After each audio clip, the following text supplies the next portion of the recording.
Oh, hi guys! Magandang araw po mga kababayan, welcome po sa Pinilangan Kabayan. Ay, dahil lalapit-lapit na po, mga ilang buwan na lang, ang pag-uwi ko sa Pilipinas, ngayon po ay magdo-donate po ko ng mga gamit. Itong aking cabinet, kinuha ko na po yung mga ibang gamit na hindi ko na nagagamit. Napakaraming damit po na i-donate ko ito. Walang pa po yan kasi ayusin ko po. Pero sa pagbalik ko na lang po siguro at yung mga ibang gamit na hindi rin masyadong nagagamit dito. Meron din po mga bag. Yan. Eto hindi ko mimigay ito social. Mga bag na i-donate ko rin po. Dito pag nag-donate po ng mga gamit sa mga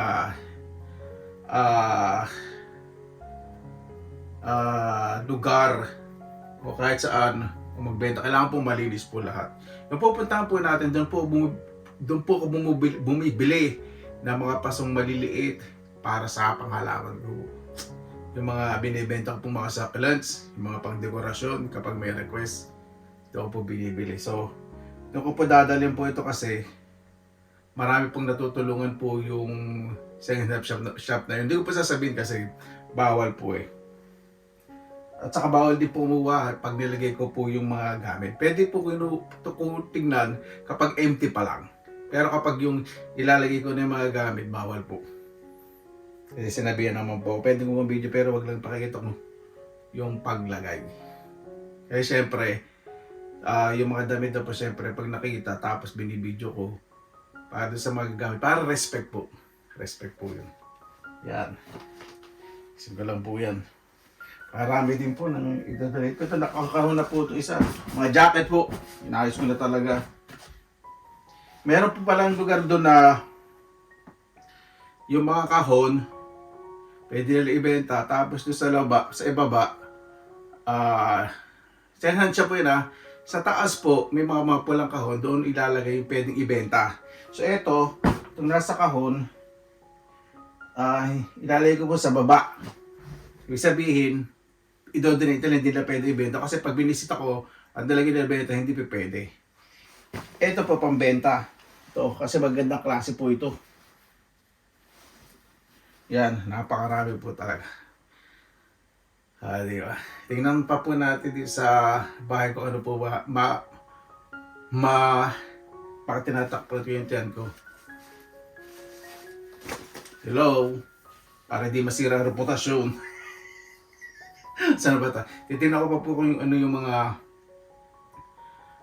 makukuha ko, mahagilap ko. Napakarami po kasi itong damit. Nagugulat din po ako. Gulo na rin itong damitan mo. Dami. Tara po. Mamaya pakikita ko po sa inyo. Ito din po aking mga sapatos. Napakarami po. High quality po kasi lahat po ito talagang pinag-ipunan ko. Pero piliin ko na po yung hindi ko masyadong nagagamit. Hindi ko na po uwi sa Pilipinas yung mga pinaglamaan ko dito. Kasi iba talagang may sira na pero nanghinaya kasi sentimental value. Ayan. Medyo madami pa. Hindi ko po alam kung ilang pares na to. Pero mo po dito sa ilalim ng walk-in closet. So, pipiliin ko na lang po. Pahinahin mo pa ganito. Kailangan pa talaga i-give up eh. At ulit po nito, sandali. Ito ko po. Ito po yung isang sandali. Ito yung unlimited na Puma. Ganda-ganda pa naman ito. Ito, donate ko na po ito. May konti kasing may sira yung sa loob yung pinakaapakan sa loob. Pero pwede pa po i-donate kasi buong buo po yung labas. May konting gasgas lang po sa loob. Maganda po kaya minsan nahirapan akong maglakad eh. Tapos eto, linisin ko na lang din. Medyo madumi. Ayan po talaga. Kasi pag nag-sale naman po dito, talo na po ngayon tapos na mag-winter na. Nako. Yung mga tig 200 na sapatos, 200 euro. Ano na lang po, 25 to 35 euro. O, di ba? Imagine po ninyo. Dito naman po tayo sa kusina. Yung iba po kinuha kong mga damit sa sapatos, ibibigay ko po doon sa ano, mahirap pong sabihin kasi. Basta may, kasi nagpupunta po dito, yung mga ibang refugee po na nakakawa talaga kailangan ng mga damit. So dadalhin ko, pero bawal po talagang pakita po yun. Yun po ang bawal. So, may mga lalagyan po dito na, ayun, meron po doon mga sa taas, mga hindi ko nagamit na mga kutsara, tinidoro. Tapos doon may mga baso, ilalagay ko sa isang box. Dadalhin ko po.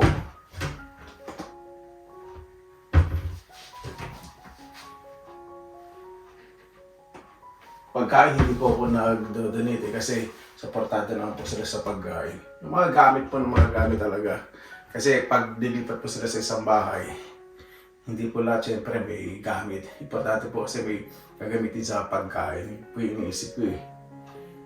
Saka, yun po muna. At, mamaya pakikita ko po pag na-count ko na po lahat. Medyo madami po talaga kasi gusto kong mag-spring cleaning kasi ngayon ano na po ngayon eh. Easter na po dito sa spring na sa kailangan tayo. Maglinis ako. Tanggalin ko na yung mga buwisit na marites na mapakalat-kalat po dito. Na makakalat po dito na ibig sabihin, nagagamit ko sa pag-isip, hindi ko po talaga masyado nagagamit, hindi bibigyan pansin. Na pag tinignan ko, meron pala ako nito, hindi ko naman nagagamit. So, mas may na po yung ibang makinabang. Minsan nang inahin dahil may sentimental value, di ba? Kung kalabisan naman po sa atin, di ba? Hello, sa mga nakakariwasa naman sa buhay, yung mga kapitbahay ninyo, na mas may mga nangangailangan, no, di ba? Sarap pong tumulong. At pag tumulong po kayo, huwag po kayo mag-expect ng utang na loob. Parang sinusumbat nyo na tinulong ko kita eh, kung hindi huwag pong ganun. Basta pag tumulong kayo, huwag na po kayo maghihintay ng kapalit.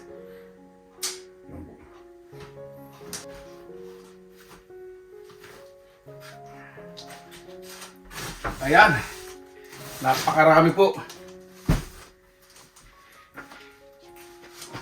So, yung sa kusina, hindi ko pa pala nakuha, nakalimutan ko siya. Ito po yung kanilang mga nasa kwarto at yung iba pong ano ko, hindi naman siya gano'ng kabigat kasi mga jacket na pang autumn ang nilagay ko po dito. Pero ito hindi ko po ito doon, ano po ito, ilalagay ko sa bodega. Ito, mga jacket, tapos yung mga tools na hindi ko po nagagamit, pang garden, at sa mga luma ng mga martilyo, yung pang construction, basta pang repair.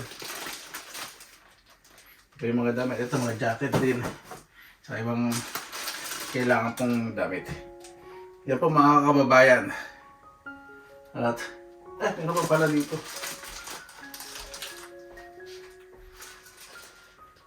Ako may pakikita ko lang po sa ako na nga.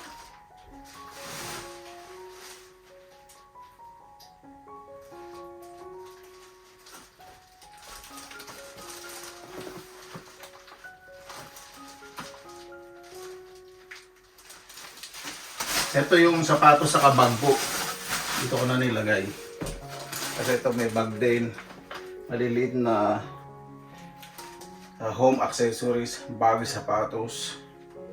Ayan. Minsan para napapadalawang isip, syempre isip yun na pinaghirapan po ninyo. Pero pag nakita po ninyo yung mga tao na mga bibigyan, napakasarap po sa pakiramdam. Tara, samahan niyo lang po ako. Pero bawal pong pakita yung paglalagay ko gamit. Pakita ko lang po yung lugar ko sa ilalagay.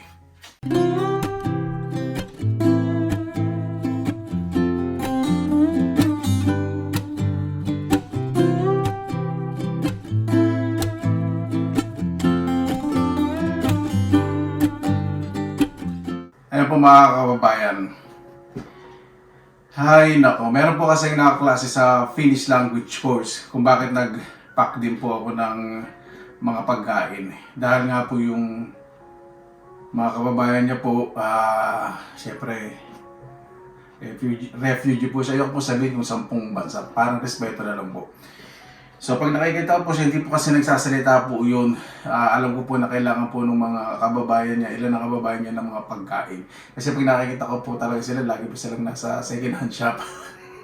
Nakita po kami na siguro mga 2 months ago, yung mga ganun, mga January, yung mga January. Ay hindi, December yun, December, tama. Tapos po ng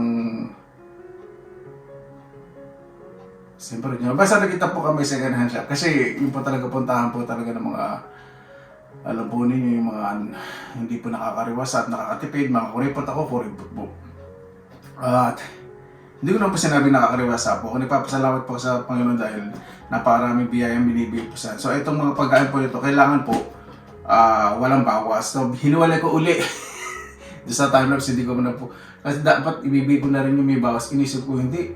Buwan na rin po ako sa mga cabinet ko. Ito po yung mga walang bawas. Kasi napakarami po. Yung mga kaibigan ko po dito, di ba nakikita ko naman po sa inyo pag makikikain.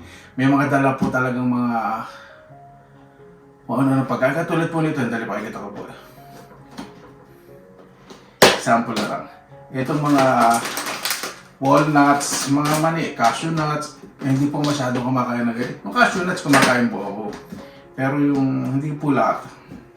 Kasi kapag nagmimerienda gusto ko po talaga kanin po talaga. So ito bibigay ko po sa kanya at nung nakausap ko po siya medyo emotional po siya. Kasi siyempre yung iba po sa kababayan niya na hindi po talaga kuha po ng trabaho o hindi po naging maayos yung buhay nung pumunta po dito. Kasi siyempre may allotted time naman. Kailangan ayos yung buhay, makuha ang trabaho. Tapos meron pa talaga dito na i-stay. Saka mahirap pang kasing i-open pag ano. Basta, pagdating po kasi medyo ano na po yun sa politics. Ayoko po ng politics. Basta ibibigay ko po ito sa kanya, sasabihin ko sa kanya na hindi niya alam po na ibibigay ko sa kanya ito. Wala, basta ano lang po ako.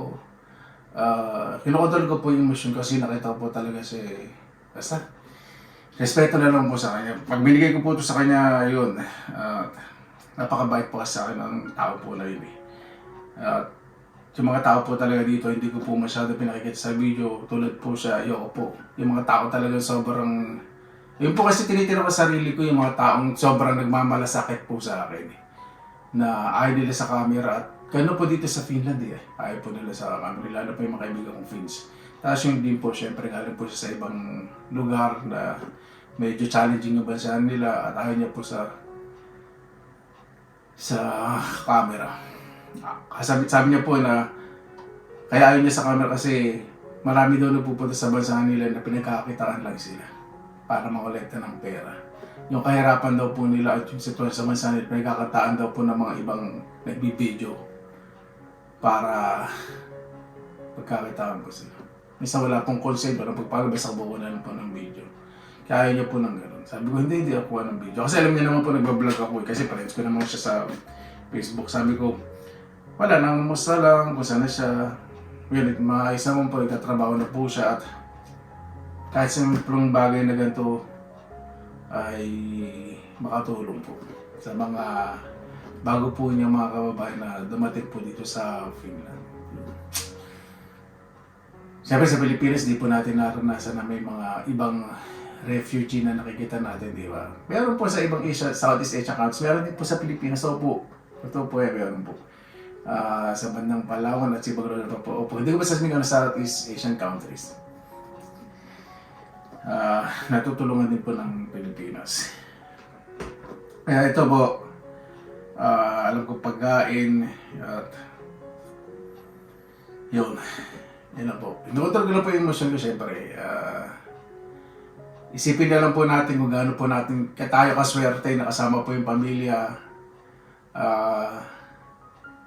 Nandyan at kung may nang ibang bansa man, panalangin po talaga natin yung kaligtasan po nila kasi yung bansa po na pinanggalingan po talaga niya ang nakakalungkot po, hindi niya po alam kung saan po napadpad yung ibang kapatid po niya sa aking magulang. Ngayon po yung napakasakit, di ba? Biglaan po kasi.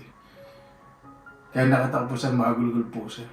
Sabi ko, tara, labas muna tayo. Ay, yung kwento. Ay, nako.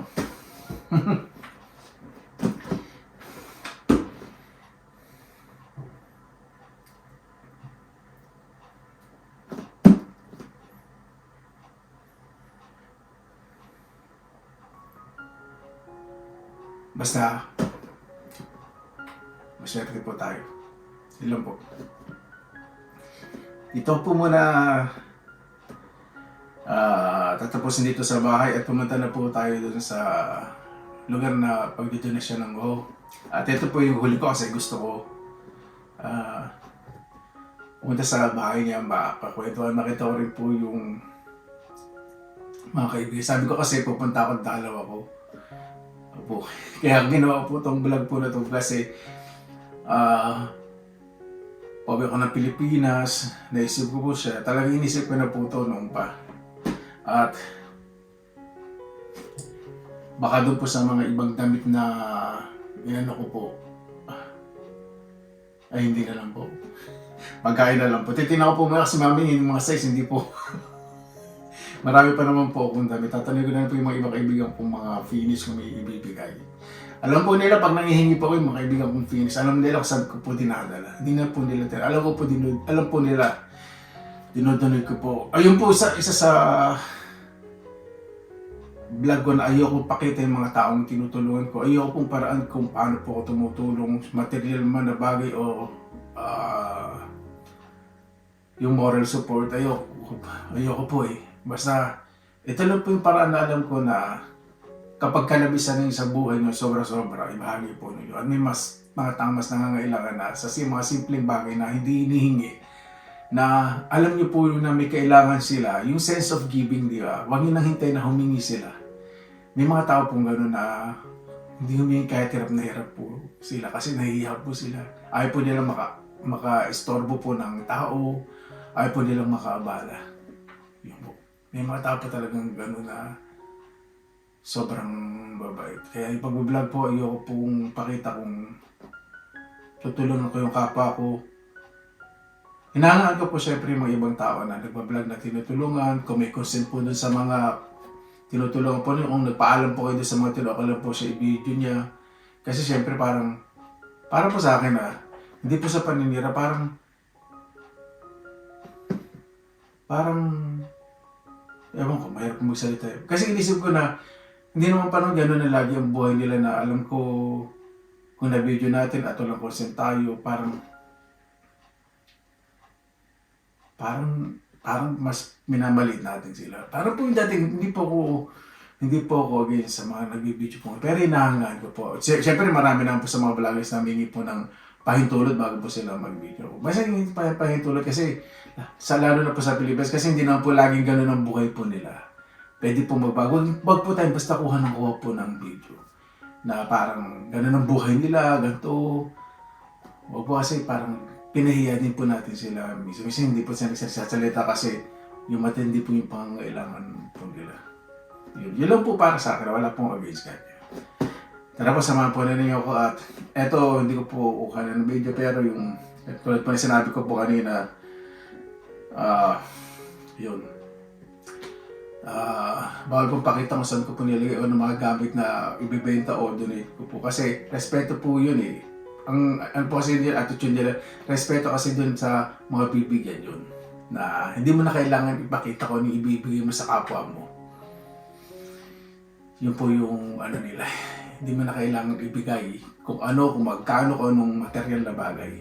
Kung gusto mo tumulong, pakita mo na lang yung paraan kung paano ka tumulong. Ganun po yung attitude po nila dito. Kaya sobrang natutunan ko po yun. Kasi po kung ang purpose ko lang po talaga yung kumita po ng pera. Pag uwi ko po sa Bulacan, marami po talaga akong mga pwedeng i-vlog na tutulungan. May mga masakit, may cancer. Totoo po yan. Mga kapitbahay na halos walang pangsaing sa araw-araw para kumita po ako ng pera. Pwede ko pang gawin yun. Pero hindi ko po ginagawa kasi mas naniniwala po na yung katulad pa na sinabi ko kanina, ang buhay po ng tao hindi habang buhay ganun. Na siguro minsan oo sila kasi kailangan po nila. Di ba? Pero yung dignidad nila, yun po yung importante po sa akin na hindi habang buhay ganun magiging buhay po nila kasi lahat po tayo may pangarap. Yun lang po. Tara po, sama po ninyo ako. Ayan, punta na po tayo sa second hand shop. Dito naman po kasi kapag may excess kayo, kailangan po talagang i-donate. Na dumating po ako dito syempre, sobrang excited po sa mga sale. Kasi kung bibili po kayo second hand shop ng mga damit, kapag nag-sale po talaga dito, halos ka presyo po sa second hand shop. Lalo na po ngayon matatapos po ang winter. So yung mga winter clothes, halimbawa presyo 100 plus. Pag matataas po winter, maabot na lang po ng 15 to 20 euro, di ba? Ganon din po pag binenta po sa second hand shop kapag medyo bago pa. Totoo po yan. Ay, no, kaya diskarte at kapag sobra-sobra, wag po tayong manghinaya kasi makakatulong naman po sa iba, di ba? Ayan, dyan po nilalagay yung mga donations. Ayan po mga kabayan, dito na po tayo sa bahay. Ay, sarap pong daming sorpresa ngayong araw po na to. Alam po ninyo, pag gumawa po talaga kayo isang bagay na masarap po sa kalooban, may mga tao po talagang mahakawa. Ibig sabihin yung basta yan. Yung mga kaibigan ko pong mga finish, nireceive mo po. Sobrang saya ko lang po. Bumili pa po sila ng mga ekstrang damit para ibigay daw po. Ayan, mga damit po yan. Tapos eto, may konting gamot. Yung mga normal lang, mga paracetamol. Sa susunod daw, ibigay ko po ito. Ako, parang maganda itong uwi sa Philippines. Pinag-interest. Hindi, bibigay ko po yan talaga. Kasi, iba-iba po yung mga sizes eh. So, galing nga po ako sa mga kaibigan ko. So, alam ko na yung mga sizes. Kaya po. Hindi naman ba karamihan. Sabi ko, merong mga youngsters, dalawang dalawang kwarto. Maayos naman po yung lagay po nila. Tapos, may nakakita po ako doon na ayoko pong i-chismis na. Basta nakita ko po yung kaibigan ko, nagulat po siya. Sabi ko yung lalagyan, wag na rin isolo yung plastic. Lalagyan, binigay ko na rin po. At dito po sa sulok, dalawa na yung binili ko. So, inayos ko yung lalagyan ko doon. At nag-ayos po muna ako ng cabinet pagbalik syempre. Dahil namirin po ako ng mga ibang pagkain. Dahil itong linggo na po na to, magliliwaliw naman po tayo. Balik po tayo, yun. Ang binigay ko po yun, syempre, gusto ko po kasi, ayaw pong magpapakita ng parang naaawa sa sarili nila. Pag nagbibigay po, ako alam po, napaka-natural. Gusto ko po natural na parang, uy, kamusta ka? Tapos minsan dadaan ko sa joke, ito para sa'yo. Tapos mag-joke ko po na yun. Sabi, para saan to? Basta sa'yo, huwag mo nang itanong. Yung kilala po kasi ng mga kaibigan ko po dito. Basta pag may binigay po ko, ayoko na sila magtatanong. Saka ayoko pong may ilan sila na parang pakiramdam nila na kinaawaan sila. Na ayoko po ng ganun. Ayoko po ng ganun. Kasi ayoko pong magyari po sa akin yun na kapag dumating po ako dun sa point na yun na nagdaan naman po ako dito pagdating sa Finland. Siyempre, tinulungan po ako ng mga kapatid ko po dito. Siyempre, hindi naman po, siyempre, lahat ipoprovide po nila saan. Kailangan ko dumiskarte. Yung mga pangangailangan ko, siyempre, yung pagsisiga po, hindi ko naman pwede sabihin sa mga kapatid ko, kailangan ganito naranasan. Siyempre, kailangan part ng buhay po yan na talagang mag-start ka from the bottom dahil iba naman po yung kultura dito sa Finland. Ayoko pong maramdaman na parang kinaawaan ako dahil alam ko na may mga taong concern. Diyan nyo po makikita kung sino po yung mga totoong mga kaibigan. Kapag wala kayo o meron kayo, dalawang bagay lang po totoo po yan. Pag meron kayo, dadami po kaibigan po ninyo o kaya kaingitan kayo. Pag wala kayo, minsan pagtatawa na kayo, pero yung mga totoo dyan, tutulungan kayo. At kahit wala kayo, malaya kayo sa kanila, kapag may sinasabing hindi maganda sa inyo, pagtatanggol kayo. Yan po yung mga kaibigan na nakita ko po dito sa Finland na sobrang, sila na lang po yung yung mga tao na Dito po sa Finland sobrang pinoprotection ako po na ayoko mag-expose sa vlog ko po. Totoo po yan. Lahat naman po tayo. Sa mga nagsasabi, mga ghost friends mo lang po yan eh. Sa mga nagsasabi po guys, siguro hindi po sila masaya sa buhay po nila. At wala akong pakialam magpaliwanag sa inyo kung isipin yung mga ghost friends. Kasi nakikita naman po ng mga tao sa Pilipinas at yung mga tao po dito ng mga Pilipinas, yan po yung mga kasama ko at nagko-comment po yun. Ayoko na mag-explain sa mga tao walang sense of appreciation sa mga positibong nangyayari sa buhay. Yun, di ba? Parang po parang vignette. Ibig sabihin, vignette. Para po isang magandang view na nakaupo kayo, pero isang small part na sa mga positibong tao na nakikita niyo maganda, hindi niyo napapansin hindi maganda. Yun at basta sobrang nagpapasalamat po ako sa Panginoon kasi may mga tao po talaga dito na sobrang pinahalagahan ko po yung pagpapahalaga nila sa akin at mas dinodoble ko po. Napakasarap kasi kahit malayo po sila, kahit minsan di sila nakapag-message, pero hindi po nila ako makakalimutan. Kasi sa Pilipinas po, syempre, alam naman po ninyo na may mga, ayoko na sabihin po yun. Basta positibo na lang po tayo. Ano po yung matutulong po natin sa kapwa, gawin po natin. Natutunan ko po dito sa Finland na napakagandang bagay po. Talagang pinagpapasalamat ko sa Panginoon. Respeto po sa kapwa at huwag masyadong usisiin ang pamumuhay. Kasi po sila dito pag nakita po ninyo, wag na po itatanong, nasaan asawa mo, nasaan ang mga trabaho mo, ilang taon ka na? Hindi sila nitatanong. Kasi pag nakita ka nila, pakikipagkwentuhan sa iyo yun. Tapos mag-start yung tiwala.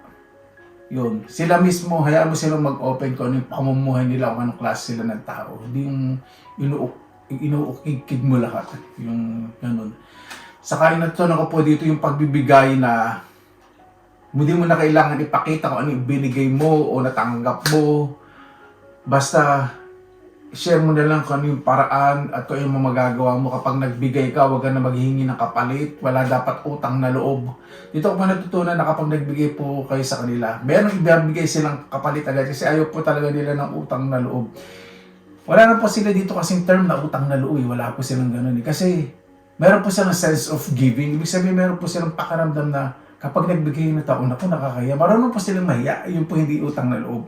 Nagbibigay sila kahit something. Hindi po nila mas tinutumbasan yung ibinigay sa'yo. Pero siyempre, may kaibigan po na may makaya, talagang binibigay, mas tinutumbasan po nila. Yun naman ang kinatutuwa. Dahil lang po mga kaibigan. Gusto ko lang po kayong pangitin dahil sobrang kinokontrol ko po yung emosyon ko mula kanina binigay po sa kaibigan ko. Tapos yung ito po, yung kanina, nag-emote po ako nung biniliputan ng mga Finnish friends ko. Kasi tinanong nila, okay ba yung kaibigan mo? Kaya ngayon marami hugasin sa harap ko sa lababo. Dahil patulong ko sa mga kaibigan ko. Hindi ko naman mabubuhat lahat yung mga dinonate ko. Yung, ganyan po, pag hinukontrol ko po yung sarili ko. Gusto ko po pinapatawa yung sarili ko. Gusto mo na pangiti kayo. Ayoko na po kasing umiyak. Ayoko pong malungkot. Gusto ko na po isipin yung napakarami po sa atin binibigay ng Panginoon na pakita po natin yung magagandang pamamaraan, magandang gawain sa ibang tao na dapat nilang mas gayahin kaysa yung natatanggap at binibigay natin na material sa kapwa. Yung po yung nagtanong ko dito sa Finland, yung paraan ng pagbibigay, pagtanggap at pagbibigay. Napakasarap po talaga. Siyempre, sasabihin o isipin ng iba na, inisip ko na, sasabihin ng iba na, siyempre, mayaman na bansa sa Finland. Hindi po. Nasa tao po talaga eh. Marami pong mayaman na bansa na hindi po ganun ang kultura. Napakasarap po talaga na makilala po yung iba't ibang klase po ng tao na yung maturity, saka self-development, doon po talaga nag-start. Na yung self-realization, yung sa sarili po ninyo, doon po talaga masusubukan ng pasensya ninyo at kung gaano kayo kapalad na kanina ang hirap magkakontrol ng emosyon po, no? Kung gaano tayo kapalad na kasama yung pamilya. Yung nakita ko po yung sitwasyon kanina talagang pumunta po akong sandali sa CR. Naluha po ako kasi Hindi ko po kinaya yung sitwasyon kanila. Yun lang po. Yun lang po mga kabayan. Medyo... yun lang po at... Basta mas maging mabait lang po tayo sa kapwa. Huwag po tayong maging abusado. Yung mga taong tinuring tayong mga kapatid, kaibigan, huwag po tayong maging mataas kapag may nagawa po tayong kasalanan sa kanila. Hindi po agad tayo ng sorry. Kasi sila po yung mga tao na pinahalagahan po tayo ng totoo. Huwag po tayong maging sinungaling masyado sa mga taong nakapagsinungaling po naman tayo. Ibig sabihin, huwag nating abusuhin, huwag nating lokohin yung mga tao na nagtitiwala at tumutulong po sa atin. Maging mabuti po tayong tao. Paano po? Maraming salamat na po sa inyong oras na inilaan sa Pinilang Alakbay. Basta lagi po tayong positive vibes, good vibes. God bless, ikat po lagi magandang araw. Laban na!